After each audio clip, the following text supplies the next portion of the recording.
Good evening, everybody. I'm here at Alpena High School for the Alpena Wildcats game versus Sault Ste. Marie.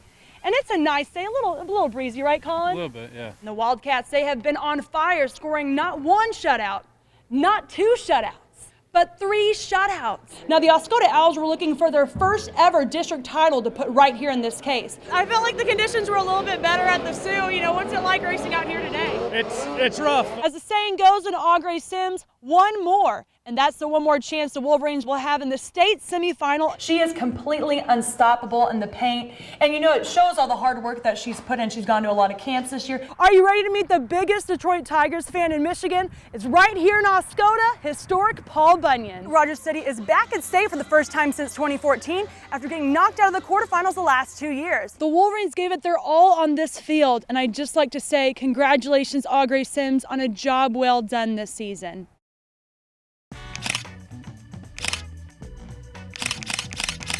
Meet the 1970-71 Alpena High School basketball squad. They had 3 options: pass to Butch, pass to Butch, pass to Butch. 31.1 a game, not bad. The play worked. My job was to get him the ball, and that was it. I wasn't allowed to shoot or anything. Butch Fear, an Alpena Sports Hall of Fame inductee from the class of 1989, was a hot hand for the Wildcats. He would go on to play college ball at Vanderbilt and then in the NBA with the Phoenix Suns. I probably shot more than I should have at times, but the guys that I played with, they were great about it. It was a team effort. We all felt like that was the best way for us to win games, and it paid off, and it worked. All 15 athletes played a role, from starter to bench warmer. And thanks to head coach Ray Fear, the Wildcats had endurance and discipline. He also taught us the value of hustle.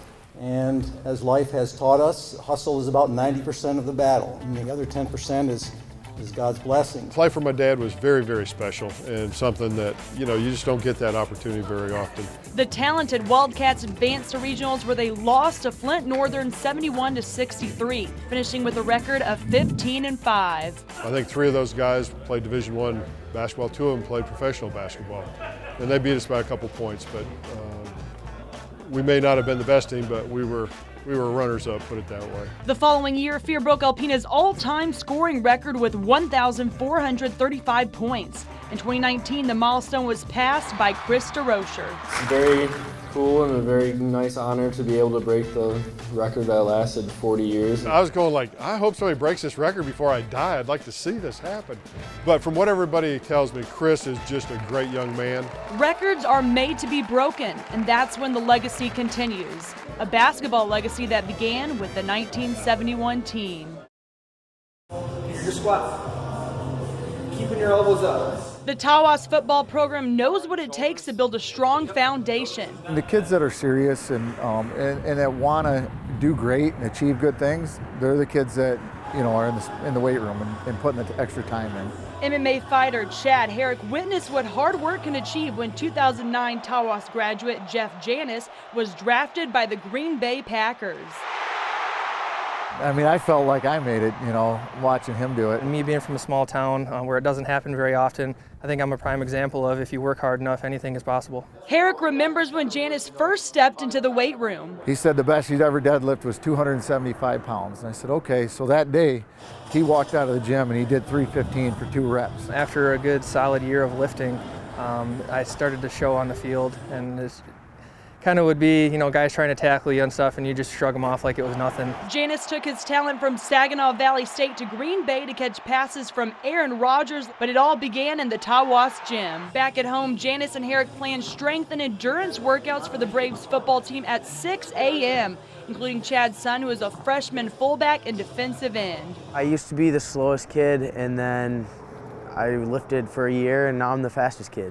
Nice to see him, seeing the benefits of it and being able to live through it, through Jeff. The Herricks will always remember watching Janis play on the big screen, but it's his dedication in Tawas that will never be forgotten. If I can show some kids some new things in the weight room to increase their game on the field, I'm all for it. To have that insight that he had through college and then into the NFL, to bring it back to Tawas football, it's invaluable. A great day for many football players around the nation. National Signing Day for Division I athletes. And one Alpena Wildcat put pen to paper on this special day, something that has not happened here for a long time. Logan Guthrie officially committed to Central Michigan University, surrounded by his coaches and family. The 6'2", 215-pound Wildcat will compete for a starting spot at linebacker or running back. Guthrie will be remembered at Alpena for his rushing attack, breaking the school record with 2,700 career yards. During his senior year alone, he rushed for 1,073 yards and 11 touchdowns. Tack on 30 tackles and 5 successful two-point conversions, and that's a recipe for a college scholarship. Guthrie's career stats on defense include 122 tackles, 2 sacks, 2 forced fumbles, and 1 recovery. New Chippewa head coach Jim McElwain tweeted this about Guthrie: "He is very strong and plays with a great motor and intensity. For a freshman who did not even want to play football, Guthrie has worked hard and stayed dedicated." You know, from not even wanting to play football freshman year to it being the sport that takes me to college, there was a lot of hard work put in, but it was mostly just the people pushing me, coaches, parents in the weight room, and lots of camps, you know, sacrificing time, and I'm glad it's all led up to this. This has been a real successful year for Alpena athletics, and you know, the entire school and community is reaping the benefits, but you know, it's because of athletes like Logan and other individuals who now are going to take their talents to the collegiate level.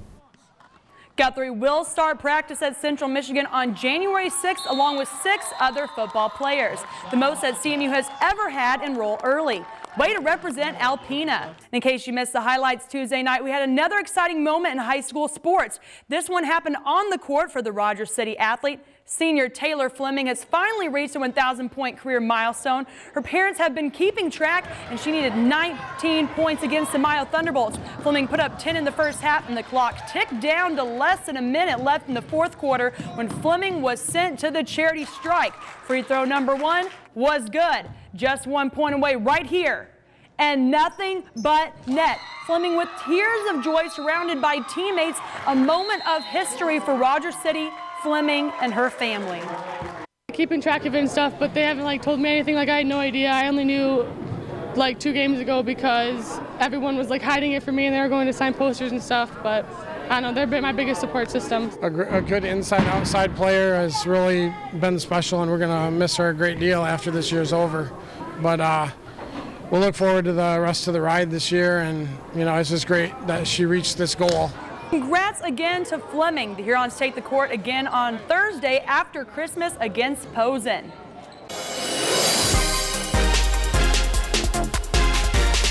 The Detroit Pistons keep hanging on to their 500 record. And Wednesday night, the Pistons traveled to Minnesota to take on the Timberwolves. Both teams have lost 4 of their 5 last games. And Pistons head coach Dwayne Casey back at his old stomping grounds, his first NBA head coaching job that lasted from 2005 to 2007 with the Timberwolves. First period, Luke Kennard feeds Andre Drummond for the layup and 1. Detroit is up 8-0, part of a 12-0 run to start. But Timberwolves claw back. Dario Saric with the steal. Passes to Tyus Jones, then Karl Anthony Towns for the poster dunk. Timberwolves first lead of the game at 26-25. Second quarter, Blake Griffin weaves a path inside for the one-handed jam. The Pistons are down 62-53 at halftime. Fourth quarter now, less than 15 seconds. Griffin grabs the rebound and loose ball. Robert Covington for 3. Nothing but net. Minnesota leads 118-116, but less than 5 seconds. Here we go. Reggie Jackson drives, misses, and Drummond with the putback. This one is tied at 118. We are headed to overtime. And under 2 minutes and extra as Reggie Jackson drives, shakes, and bakes for the 126-123 lead. And the Pistons seal the deal with some free throws, winning 129-123. A huge comeback win.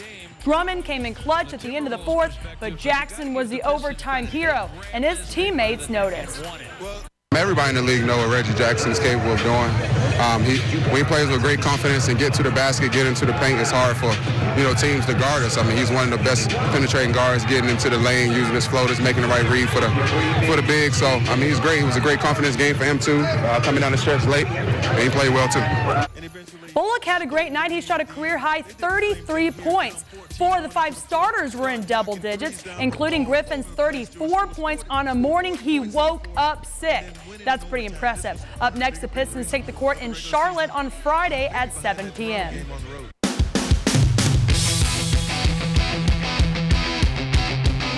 The Detroit Lions have officially no chance to make the playoffs. And on Wednesday, the Lions announced that running back Kerryon Johnson will be placed on injured reserve after missing the last 4 games with a knee injury. But here's some exciting news. Cornerback Darius Slay was named to his 2nd straight Pro Bowl, the first Lions player to be selected as an All-Star in back-to-back years since Calvin Johnson. Slay leads the Lions with 3 interceptions, 1 for a pick 6. Quandre Diggs ranks 3rd for the Lions in tackles with 66 and has caught 2 interceptions. That's why Diggs was chosen as the 4th alternate at safety. Congrats again to Slay. And the Michigan Wolverines have lost another defensive player from their roster as they prepare for the Chick-fil-A Peach Bowl. Linebacker Devin Bush announced on Wednesday that he will miss the bowl game because of a hip injury. Plus, he will forgo his senior season to enter the NFL Draft. Bush is ranked as the number 8 prospect by ESPN's Mel Kiper Jr. and number 10 by Todd McShay. Bush contributed 79 tackles, 9 for loss, and 5 sacks this past season. Michigan will also play the bowl game without junior defensive end Rashawn Gary, who decided last month to skip out on the bowl game.